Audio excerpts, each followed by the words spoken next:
سلامونه. امیدوارم چې تاسو ټول به روغ جوړ یاست او ژوند مو ښه روان وي. د یو نوې ویډیو د یو نوې موضوع سره بیا ستاسو خدمت کې حاضر یم. ملګرو، یو ورور پوښتنه مې راخیستې. ده پوښتنه کړې ده چې آیا اوپرا دپاره اسناد ژباړل ترجمه کول ضروري دي او که نه. دا پوښتنه ډېره زیاته عادي ده او ډېر ملګري به په دې اړه معلومات لري.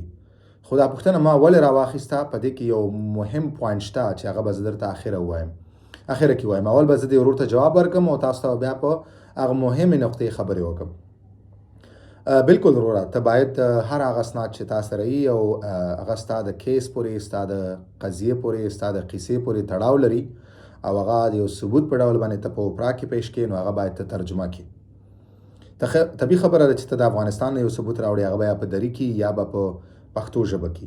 هر هغه اسناد چې په پښتو کې، په دري کې، هغه باید ته ترجمه کړې او هغه باید ته ځان سره په فرانسوي ترجمه کړی شوي ځان سره اوسې. انګلیسي کوم اسناد دي هغه ترجمې ته د هغې ضرورت نشته، هغه ته هغه انګلیسي ژبه کې وړلی شي.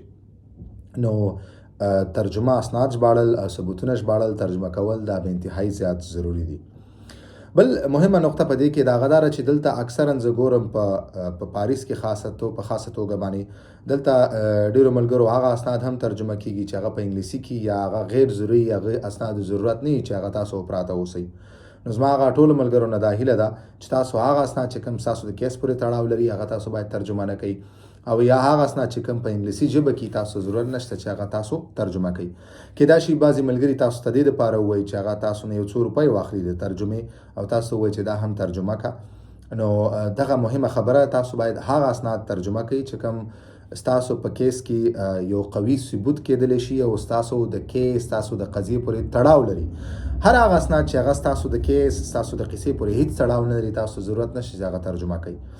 بل هر هغه اسناد چې هغه په انګلیسي ژبه کې تاسو ته ضرورت نشته چې هغه ترجمه کوئ. تاسو هر کله چې دلته راځئ پناه غوښتنه کوئ او تاسو خپل کیس لیږئ، هغه وخت چې تاسو د پیسو ډیر کمښت سره مخ یاست، تاسو دومره پیسې درکولی کېږي، دومره روپۍ درکوي چې په هغې باندې تاسو خپل عادي ژوند وچلوئ، هغه پې مخکې اوسئ.